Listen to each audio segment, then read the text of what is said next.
मंगळवार दिनांक 11 फेब्रुवारी रोजी शिऊर वैजापूर पोलीस स्टेशनचे कर्मचारी आपल्या कामकाजामध्ये व्यस्त असतात. घड्याळामध्ये दुपारचे 12 वाजलेले असतात. त्यावेळी पोलीस स्टेशनमध्ये साधारणपणे 35 वर्षे वयाची एक महिला येते. ती पोलिसांना म्हणते, साहेब, माझे नाव संगीता रमेश बागुल आहे आणि मी वैजापूर तालुक्यातील भिगी रोड खंडाळा या ठिकाणी राहते. आज सकाळपासून माझा 9 वर्षाचा मुलगा सार्थक रमेश बागुल हा हरवला आहे. मी त्याचा खूप शोध घेतला, पण तो मला काही सापडला नाही. तिची ही माहिती ऐकल्यावर पोलीस तिला पाणी पिण्यासाठी देतात आणि तिच्या मुलाची मिसिंग कंप्लेंट रजिस्टर करतात. तिच्याकडून ते मुलाचा फोटो आणि इतर माहिती घेतात व तिला म्हणतात, काळजी करू नका, आम्ही तुमच्या मुलाला शोधून काढतो. आता पोलीस त्या मुलाचा शोध घेऊ लागले होते. त्यानंतर 4 दिवसांनी म्हणजे शुक्रवार दिनांक 17 फेब्रुवारीला शिऊर वैजापूर पोलीस स्टेशनमध्ये एक फोन येतो. समोरील व्यक्ती बोलतो, साहेब, वैजापूर तालुक्यातील तलवाडा शिवारातील जंगलामध्ये एका 9 ते 10 वर्षाच्या मुलाचा मृतदेह पडला आहे. हा मृतदेह खूप कुजलेला आहे व त्यामधून भयंकर अशी दुर्गंधी येत आहे. ही माहिती मिळताच शिऊर पोलीस पथक घटनास्थळी पोहोचले. त्यांनी तो कुजलेला मृतदेह पाहिला आणि फॉरेन्सिक टीमला बोलावून घेतले. त्यांनी मृतदेहाचा आणि घटनास्थळाचा पंचनामा केला आणि मृतदेह पोस्टमॉर्टमसाठी लोणी खुर्द येथील सरकारी दवाखान्यात पाठवून दिला. आता पोलिसांनी मिसिंग रिपोर्ट दिलेल्या संगीताला मृतदेहाची ओळख पटवण्यासाठी बोलावून घेतले. संगीता ही लगेच मृतदेह चेक करण्यासाठी आली होती.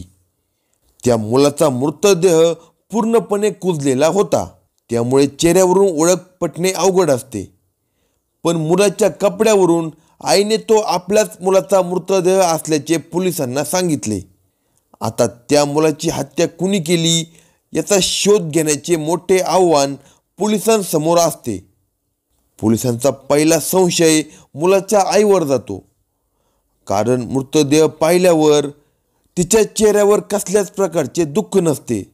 त्याचबरोबर तिच्या चेहऱ्यावर कुठल्याच प्रकारचे रडू देखील नव्हते आणि जेव्हा ती महिला मिसिंग कंप्लेंट देण्यासाठी आलेली असते तेव्हा देखील तिच्या चेहऱ्यावर काही टेन्शन नव्हते. पोलीस त्या महिलेची चौकशी करतात. त्यावेळी तिने जे सत्य सांगितले ते ऐकून पोलिसांच्या तळपायाची आग मस्तकात जाते. आईनेच पोटच्या एकुलत्या एक 9 वर्षाच्या मुलाचा खून का केला? या प्रकरणाची सविस्तर माहिती घेण्यासाठी हा व्हिडिओ पूर्ण पहा. साधारणपणे 11 वर्षापूर्वी रमेश बागुल याचा विवाह संगीता हिच्याबरोबर समाजाच्या रीतिरिवाजाप्रमाणे धूमधडाक्यात झाला होता. त्या दोघांचा संसार सुखात समाधानात चालला होता. लग्नाच्या 2 वर्षानंतर त्यांना एक गोंडस मुलगा झाला. त्या मुलाचे नाव त्यांनी सार्थक असे ठेवले. सार्थकचा जन्म झाल्यापासून बागुल कुटुंबाच्या घरामध्ये आनंद झाला होता. घरातल्या सगळ्या व्यक्तींचा सार्थकवर खूप जीव होता. सार्थकचे वडील रमेश आता मुलासाठी जास्त काम करू लागले होते, तर त्याची आई घरकाम करून शिलाई मशीनचे काम करत होती. साधारणपणे 1 वर्षापूर्वी संगीता हिची ओळख गावातल्या सावतावाडी येथील साहेबराव पवार याच्यासोबत झाली होती. साहेबराव याचे वय 56 वर्षे होते, तर संगीता ही आता अवघी 35 वर्षाची होती. संगीता ही दिसायला सुंदर होती. पाहता क्षणीच ती कोणाला पण आपल्या मोहात पाडेल असे तिचे शरीर होते. आता 56 वर्षाचा साहेबराव पवार संगीता हिच्यावर फिदा झाला होता. संगीताचा नवरा कामावर गेला की साहेबराव हा कारण नसताना तिच्या घरासमोर येऊन उभा राहायचा. संगीताने आता त्याच्या नजरेमधील कामुकता ओळखली होती. ती देखील आता त्याला नजरेने इशारे देऊ लागली. आता साहेबराव तिच्या घरी गेला. दोघांनी एकमेकांचे नंबर एकमेकांना दिले. ते तासनतास फोनवर गप्पा मारायचे. एके दिवशी संगीताचा मुलगा हा शाळेत गेला होता व नवरा देखील कामावर गेला होता. त्यावेळी साहेबराव घरी आला आणि त्याने संगीतासोबत शरीर संबंध ठेवले. आता ते दोघे संधी मिळाली की कामक्रीडा करू लागले होते. त्या दिवशी देखील संगीताचा मुलगा शाळेत गेला होता. अचानक साहेबराव हा घरी आला. घरी कुणी नव्हते, त्यामुळे बेडरूममध्ये जाऊन ते दोघे शरीर संबंध करत होते. पण आजारी असल्यामुळे संगीताचा मुलगा सार्थक हा दुपारीच घरी आला.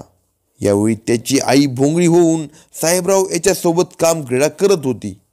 सार्थकने त्या दोघांना कामक्रीडा करताना रंगे हात पकडले होते. त्यामुळे संगीता आणि साहेबराव पूर्णपणे घाबरून गेले होते. सार्थकने जे बघितलं ते जर त्याने बापाला सांगितलं तर संगीताची काही खैर नव्हती. या भीतीमुळे त्या दोघांनी सार्थकला संपविण्याचा निर्णय घेतला. तिने आणि साहेबरावने मिळून सार्थकचा गळा आवळून खून केला. त्यानंतर मृतदेह गोणीमध्ये टाकला आणि साहेबराव याच्या 4 चाकी गाडीमध्ये ठेवला. त्यानंतर तलवडा येथील जंगलामध्ये हा मृतदेह त्यांनी टाकून दिला. आता आपल्यावर संशय येऊ नये म्हणून संगीताने सार्थकची मिसिंग कंप्लेंट देखील पोलीस स्टेशनमध्ये दिली. जणू काही झालेच नाही या आविर्भात ती होती. पण पोलिसी खाक्यासमोर तिने गुन्हा कबूल केला. आता साहेबराव याला देखील अटक करण्यात आले होते. दोघांवर कलम 302चा गुन्हा दाखल करण्यात आला. अशाच नवनवीन क्राईम स्टोरी ऐकण्यासाठी कलम 302 या मराठी चॅनलला सबस्क्राईब करा आणि हा व्हिडिओ आवडला असल्यास व्हिडिओला लाईक करा. तसेच आपल्या प्रतिक्रिया कमेंट बॉक्समध्ये कळवा.